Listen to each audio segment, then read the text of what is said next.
Hello friends, English side classes पर आपका एक बार फिर स्वागत है। आज हम आपके लिए रिलेटिव प्रोनाउन हुज के बारे में पढ़ाएंगे और बताएंगे कि किस प्रकार से इसका प्रयोग सेंटेंस में किया जाता है और कब यह रिलेटिव प्रोनाउन का वर्क करता है, कब यह कंजंक्शन का वर्क करता है। सारी बातों को सीखेंगे। इसके पहले मैंने रिलेटिव प्रोनाउन हु के बारे में वीडियो अपलोड कर दी है, हुम के बारे में पूरे सेपरेट वीडियो अपलोड कर दी है। आप वहां पर मेरे चैनल पर जाकर उसे वॉच कर सकते हैं। तो चलिए हम शुरू करते हैं। हुज के बारे में सीखते हैं क्या इसका बेसिक है और किस प्रकार से यहां से क्वेश्चन पूछे जाते हैं। सारी बातों को ध्यान में रखते हुए आप इसको पढ़ें। देखिए, जब हुज का जो प्रयोग है सेंटेंस के मिड पोजीशन में किया गया हो, मिड पोजीशन का मतलब क्या हुआ? बीच में किया गया हो। जब हुज का प्रयोग सेंटेंस के बीच में किया गया हो, दो क्लॉजेस के बीच में किया गया हो, तो उसी समय हुज रिलेटिव प्रोनाउन का कार्य करेगा।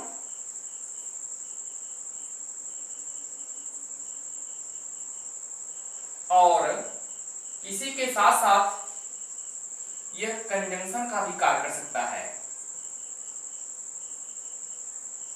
कंजंक्शन का भी कार्य करता है। जब हुज का प्रयोग सेंटेंस के बीच में किया गया हो तो यह रिलेटिव प्रोनाउन का भी कार्य करता है और कंजंक्शन का भी कार्य करता है। जब रिलेटिव प्रोनाउन का कार्य करेगा तो इसका जो हिंदी अर्थ है वह जिसका या जिसकी जैसा सेंस देगा। लेकिन जब कंजंक्शन का कार्य करेगा यह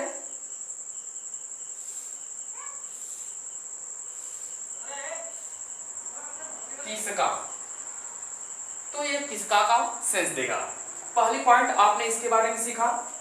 अब देखिए, हम इसके बारे में आपको सेकंड पॉइंट बता रहे हैं। हुज के बारे में सेकंड पॉइंट, जो हुज है वह पोजेसिव केस में यूज किया जाता है। किस केस में?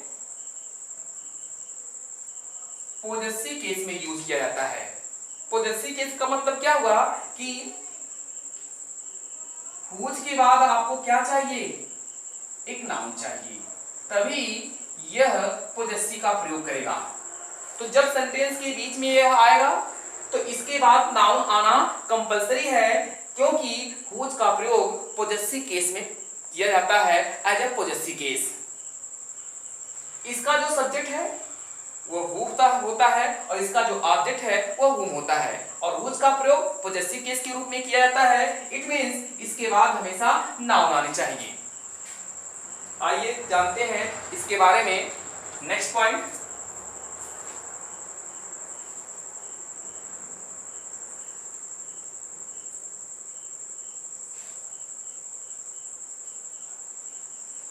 देखिए तीसरी पॉइंट ये है कि जब हुज का प्रयोग सेंटेंस के बीच में कर दिया गया हो तो इसके बाद नाउन का आना कंपलसरी है। यदि आप हुज का प्रयोग सेंटेंस के बीच में करते हैं और इसके बाद तुरंत वर्ब ला देते हैं तो यह सेंटेंस तुरंत इनकरेक्ट हो जाएगा। या आप हुज का प्रयोग सेंटेंस के बीच में करते हैं और इसके बाद नाउन न लाकर प्रोनाउन का प्रयोग कर देते हैं। पर्सनल प्रोनाउन जैसे ही का प्रयोग कर दिया आपने, आई का प्रयोग कर दिया, इसके तुरंत बाद वी का प्रयोग कर दिया, यू का प्रयोग कर दिया, सी का प्रयोग कर दिया, इट का प्रयोग कर दिया आपने, या दे का प्रयोग कर दिया आपने, तो यह भी सेंटेंस रॉन्ग हो जाएगा। तो जब सेंटेंस में के बीच में हुज आता है तो उसके बाद केवल नाउन ही आनी चाहिए, न तो उसके बाद वर्ब का कॉन्सेप्ट होता है और ना तो किसी दूसरे प्रोनाउन का कॉन्सेप्ट होता है। यही दो पॉइंट आपको रिमेंबर कर रखनी है, क्योंकि यहीं से क्वेश्चन पूछे जाते हैं। तो हमने क्या बताया? हम आपको ये बता रहे हैं कि जब सेंटेंस के बीच में हुज आएगा तो रिलेटिव प्रोनाउन का भी कार्य करेगा, कंजंक्शन का भी कार्य करेगा। लेकिन दोनों कंडीशन में उसके बाद क्या आनी चाहिए? एक नाउन आनी चाहिए, न कि वर्ब, न कि पर्सनल प्रोनाउन आने चाहिए। आइए कॉन्सेप्ट को देखते हैं कैसा सेंटेंस में इसका कॉन्सेप्ट होता है, तो ध्यान दें। कॉन्सेप्ट क्या है?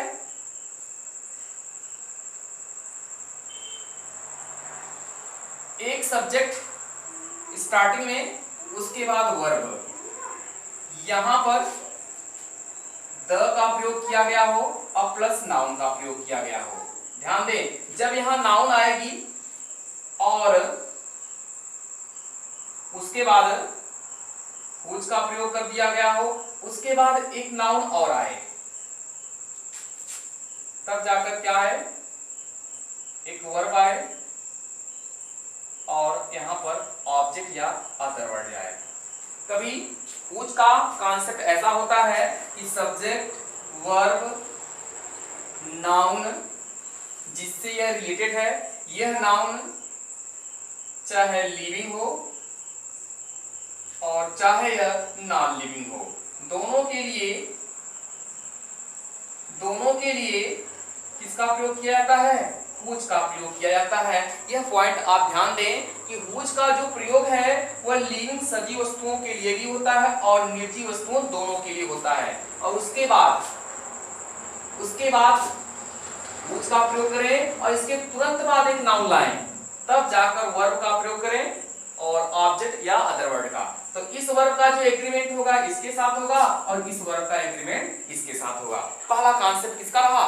हुज का रहा। एक कॉन्सेप्ट इसका और है, उसको भी ध्यान दें। दो तरह से सेंटेंस में इसका प्रयोग किया जाता है। पहला कॉन्सेप्ट आप जान ही गए हैं। दूसरा कॉन्सेप्ट क्या है कि पहले ही नाउन आ जाए और चाहे यह नाउन क्या रहे, लिविंग रहे, चाहे पर्सन से संबंधित हो, या लिविंग का मतलब क्या है, यह पर्सन भी हो सकती है और यह कोई एनिमल्स का नहीं भी हो सकता है। और उसके बाद क्या है, नॉन लिविंग का मतलब क्या, कोई थिंग्स हो, यह नाउन। तब जाकर इसके बाद आप इसका प्रयोग करें, हुज का प्रयोग करें। हुज के बाद नाउन हर कंडीशन में आनी चाहिए और प्लस एक वर्ब आपकी यहां रही, ऑब्जेक्ट या अदर वर्ड और कॉमा, फिर एक वर्ब आपकी यहां पर हो, ऑब्जेक्ट हो, अदर वर्ड हो, अंत में फुल स्टॉप हो।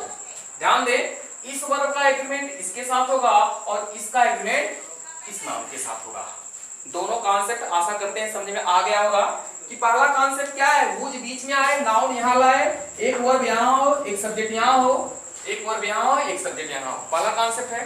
दूसरा कॉन्सेप्ट में ये जो नाउन हो पहले आ जाए, उसके बाद हुज आए, हुज के बाद ऑलवेज नाउन आने ही चाहिए, तब वर्ब आए, ऑब्जेक्ट आए, अदर वर्ड आए, तो इसका संबंध इससे होगा और इस वर्ब का संबंध इससे होगा। दोनों कंडीशन में जो यह हुज है वह रिलेटिव प्रोनाउन ही होगा, इस कंडीशन में भी और इस कंडीशन में भी यह रिलेटिव प्रोनाउन का वर्क करेगा। और इसका जब हिंदी अर्थ निकालेंगे तो इसका मतलब जिसका से होगा, किसके, जिसका या जिसकी से होगा। आशा करते हैं दोनों कॉन्सेप्ट आपको समझ में आ गया होगा। आइए देखते हैं एग्जांपल, क्या इसका एग्जांपल है। तो देखें, इसका स्क्रीनशॉट आप ले सकते हैं। देखिए इसका एग्जाम्पल क्या है। हमने एक सेंटेंस लिखा, आई हैव ए पेन। देखिए पेन क्या है, I have the pen, the आगे जाएगा, आई have the pen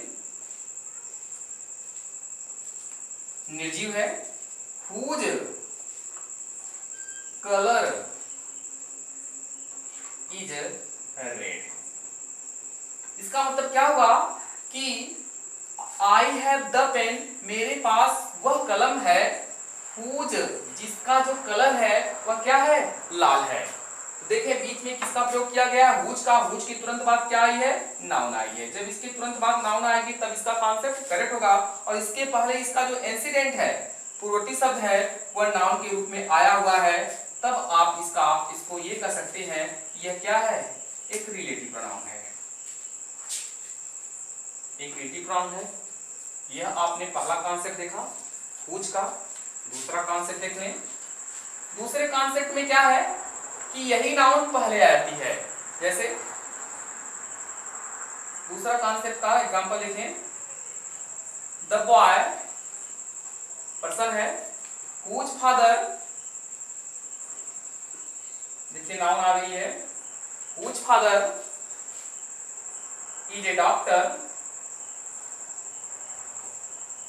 is my classmate. देखिए बीच में हुज आया, हुज के बाद नाउन आनी कंपलसरी है,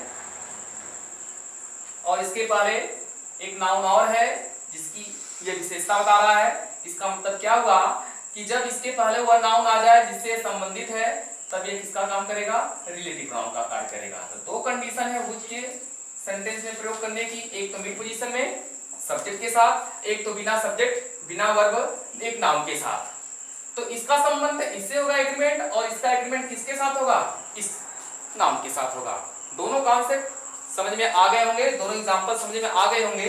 अब मेन बात यह है कि कैसे वो क्वेश्चन पुटअप करेगा, कैसे वह प्रश्न पूछेगा।